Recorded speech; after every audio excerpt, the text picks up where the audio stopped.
Okay, welcome everyone. So let's go ahead and get started with the, as always, legalities while everybody gets a chance to sign on. Past performance is no indicator of future performance. We are not registered investment advisors. Anything in this show should be taken as entertainment purposes only. Nothing in this show is an offer to buy or sell any security or options or anything like that. Read the disclaimer, read the fine print. Make sure you read it well. You should always read the disclaimer. Very important. A lot of important information in there. So kind of a sluggish day today. So let's give everyone a couple seconds here while you all read the disclaimer. It's like watching paint dry today on the market. Usually we have an adrenaline flow going at the end of the market. Today it was just kind of blah. Anyways, let's flash that. All right, we're up to about 5 or 6 viewers, so let's go ahead and get started. First of all, we're stockpickprofits.com. This is our daily update. Excuse me. Always read the disclaimer. So, just kind of recap on what we're doing. We cashed out that GDX short yesterday, the gold miners. We cashed that out for a really nice gain, a quick 35% in 3 days. 2 of those days were the weekend. So nice relaxing weekend, then come back and make some money. And guess what? We turned around. We took the bus and we turned it right around. And we went long gold today. We just, everybody's been looking for this bottom in gold. And, we're looking at the charts. We're looking at kind of an extended chart, maybe 2 or 3 years. I forget exactly what the time frame was. But we posted it in the group for our members, and there looks like a very defined triple bottom here happening, and it's got some life to it, and it's got some serious support. So it might be a nice, huge move. We're already up about 20% on the plays, anywhere between 16, 20% right now, depending on where it closed. We weren't watching the last minutes of the close. Probably shouldn't admit that, but we had a lot of paper to go. And in the market, the Tesla saga keeps continuing. Now it's finally coming out. The trade team had mentioned to our office yesterday, we're actually looking for a Tesla short. That tweet that Elon sent out yesterday, that is no bueno. He projected the market. He projected an announcement. He basically projected a news report. So that's very testy ground right now. The stock got a big push yesterday, right? The buyout, according to Elon, to go private is $420 a share. I think Tesla got up to $380, $390 yesterday. It pulled back a little bit today, but we're looking for a good short in this. We think there's some big trouble down the line coming for Elon Musk, and what he's doing in public is a smokescreen. And he's trying to fool shareholders. So if you guys are looking for some trade ideas, that's what we're thinking, and that's what we're seeing from this situation. It's just a little bit too pleasant for Elon. The way he put out that text about the privatization. Recently, he's been talking about SpaceX. Has he given up on the whole Tesla thing? Is he into the space thing? We just think there's a lot of problems going on at Tesla that we don't know about. And these are the red flags that come along with them. So if we do end up going short on Tesla, we'll let you know. But we went long gold today, as we said. It looks like a nice triple bottom, and it bounced a little bit today. Spot gold right now is up about $3.60, $3.60 a troy ounce. And GLD is reacting accordingly. So with GLD, remember now, we're playing an ETF, okay? GLD is not a stock. A lot of people think GLD is just the gold stock. It's gold. But it's really a basket of stocks like any other ETF. And it's a lot of fun. So you guys that are following along with us, we went long on GLD today. We went out a few weeks, and we're right outside the money. And it looks like we're going to do really well with this. So, and like we said, that Tesla saga keeps chugging on.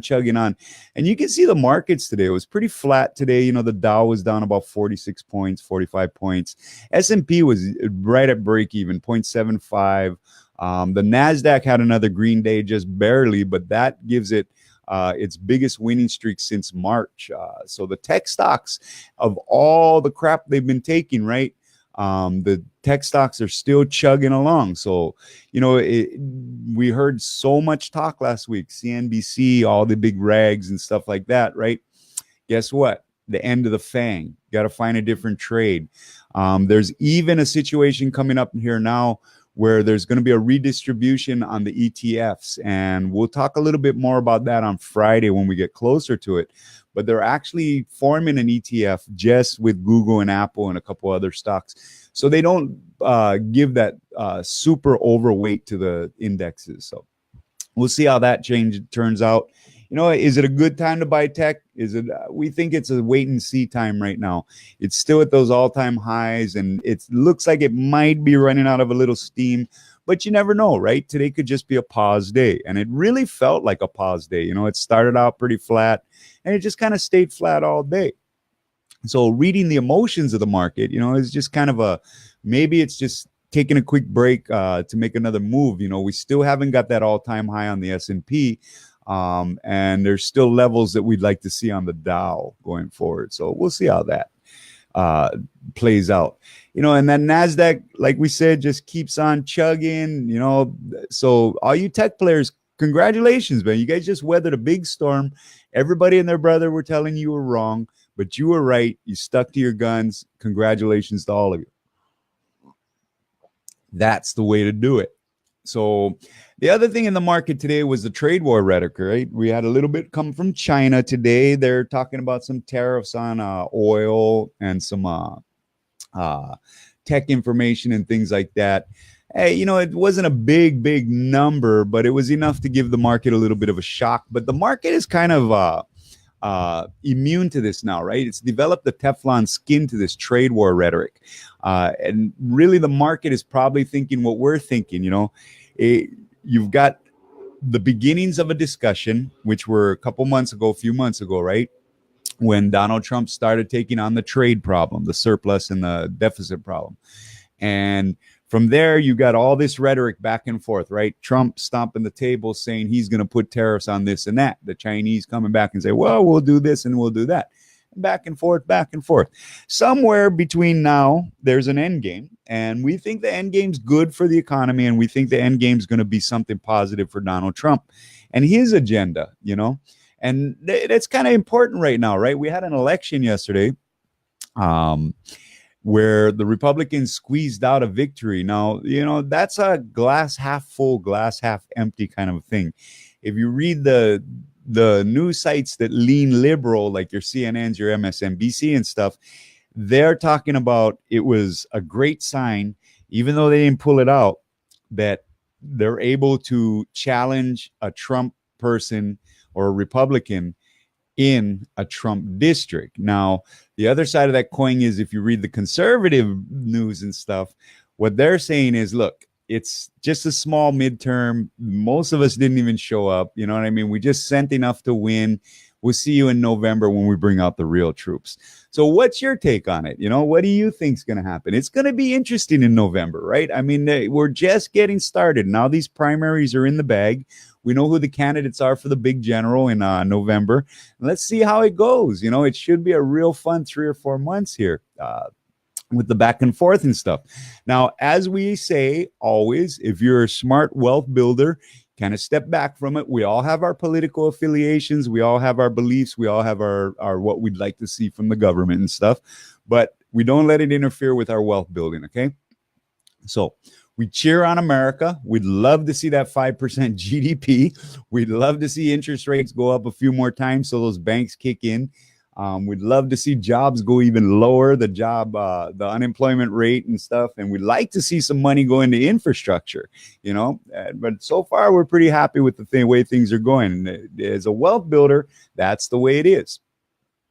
So basically, you know, like we said, it was kind of a paint drying day, right? Even our members will tell you that the team, there just wasn't a whole lot to talk about today. So let's see how we go into tomorrow. Tomorrow's Thursday, and we've got options expiring on Friday. This is not your big monthly. That'll be next Friday, but we've got some weeklies expiring. So not sure if you guys are lotto players out in there. Lottos, of course, are the real short-term options that are way out of the money, and you're just trying to get a quick move there towards the end of the contract to get a nice little burst there. And it's a very effective trade if you're talented enough to do that. Sometimes we do that in the group, but you guys that are playing the lottos, don't forget Wednesday is options day. Only weeklies, no big expirations, not triple witching or anything like that. The following Friday we'll get that. So we opened up, we went long on gold. We've been talking about, we wanted to take advantage of one more push down, a little bit more pain in gold. We took advantage of that. We cashed in at 35% in 2-3 days.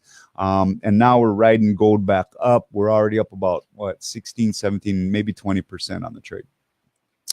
Other than that, Tesla, you guys keep an eye on Tesla and we'll keep talking about it. Okay. There's a trade in there somewhere. We just haven't found it. You got to remember, Tesla, the premiums are just outrageous, right? It's like Google and stuff. I mean, if you're not $150, $200 out of the money, you're paying like $60, $70 a contract, man. You might as well go buy a stock at that price. And so we'll keep an eye on it. There's an option contract somewhere in that trade with the right premium and the right strike. We just got to find it. And like we said, the NASDAQ kept chugging. Everything else was kind of in bloop, bloop, bloop mode. But the NASDAQ eked out that gain right at the end of the day. That's pretty good, man. That makes it the longest winning streak since March. Looks like we're shaking off this tech scare. Earnings weren't as exciting for tech as they had hoped it would be. Actually earnings overall, the statistics are showing earnings growth was really good. But, on those high profile names, we got some weird events. Yesterday, Snap reported, right? You guys know we're in Snap, man. Snap, better profit, less users. I mean, it's such a give and take. And Samuel with the Bitcoin. Okay, let's talk about. I was gonna avoid this, Samuel, but sometimes I feel like we talk too much about Bitcoin because we don't play it. But look, it's a mainstream item. Many of you are out there playing it, and we feel like we've been giving you some great advice lately. Let's talk about the Bitcoin bubble. What have we been telling you the past few weeks? A bubble doesn't just pop, right? The bubble inflates 20,000, deflates 15,000, reinflates 17,000, pulls in a whole bunch of new hearts to break, deflates maybe 10,000, over and over and over down the ladder. Well, we just had this big run up, right? We hit about 9,000, 8,500, 9,000, and we kept saying the same thing. Be very careful. This is another inflation and it's going to deflate. Well, guess where Bitcoin is this morning? Okay, we're right around $6,000. So all of you who took our advice and stayed away from the bubble or shorted into strength, which would be the profitable play, congratulations and you're welcome. All of you that are bag holders, dudes, get in the game. That's all I can say is get in the game. Don't let the game get in you. Get in the game. Sign up now. But hey, let's talk about our quote. And thank you, Samuel, for that question. We weren't going to talk about Bitcoin today because, like we said, we really don't play it that often. And we have a little position in it because if it does go to $1 million, we don't want to be the only traders on the planet who didn't own Bitcoin. But we only have enough in it that if we do lose everything, we're not going to cry about it. Hey, we got a question here. Thank you. Hello, yesterday you talked about discussion boards as an alternative. Yeah, apart from SPP Facebook group, I've only been on Yahoo Finance. Oh, stocktwits.com. All you guys, check this out. That's a great question. Now, remember what I told you guys on StockTwits. Now, there's going to be a lot of cycle posters and stuff. There's going to be a lot of wild BS. So what you have to do is take a little time, get to know the names, the ones that give good information and you like the flow, and maybe you see they're logical. They're not just doing something stupid, or they're not trolls. You follow them, okay? And then as you get used to using the app, look, I don't work for StockTwits, so I'm not going to be their customer service, but you go play with the app. You make your followers, you watch your followers. It has a condensed list of your followers' posts. Stay away from the trolls, stay away from the BS, but you will get some incredible information from Stock Tips.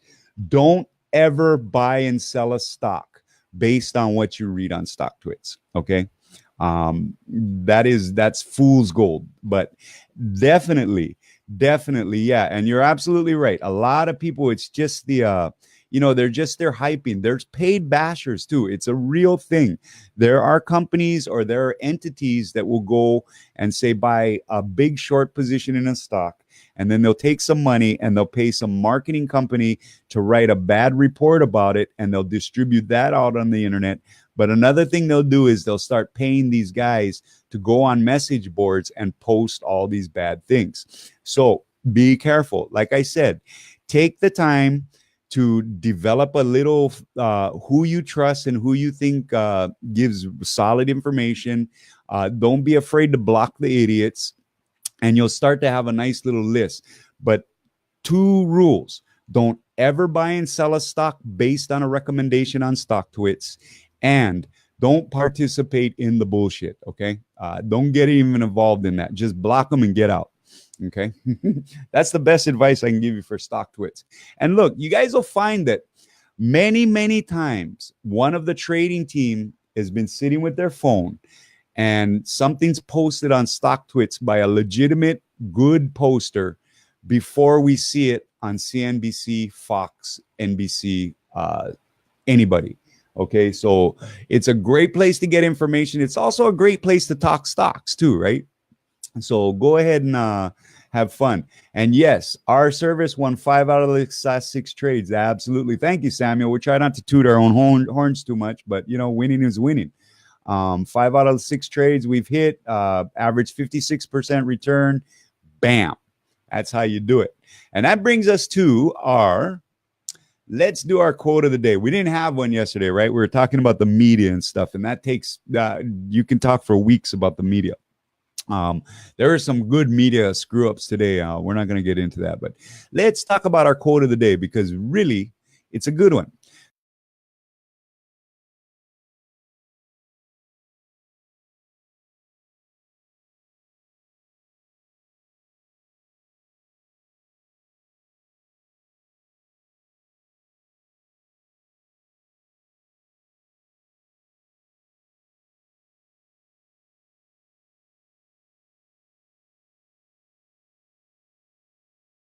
Absolutely. Excuse me, I accidentally pushed the wrong button. So this is our thing for the day. Money will not bring you happiness, but I would rather cry in a Mercedes than a bus. Right? True words. And we put that up. We went long gold today because, that's kind of a interesting thing. So,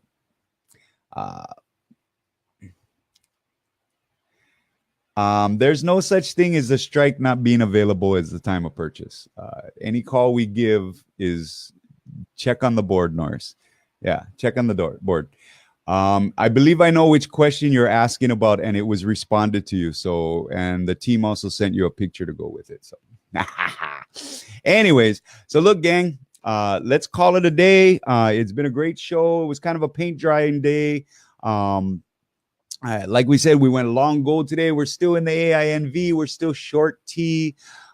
We still like T to get hit by interest rates. We're going to give that time a little time to gel. We're still short the dollar. Still waiting for that crash to come, but we're about a month and a half out on those. So we'll give that time to gel. And we just went long gold. So we're out of the gold short and we are now long on gold. If you guys aren't getting this kind of good information, if you're not getting the help you need, absolutely click the link below. And other than that, we will see you guys tomorrow. Okay, gang? You guys have a great afternoon. Hump day today. We'll see you back for Thursday tomorrow. Okay? Thank you.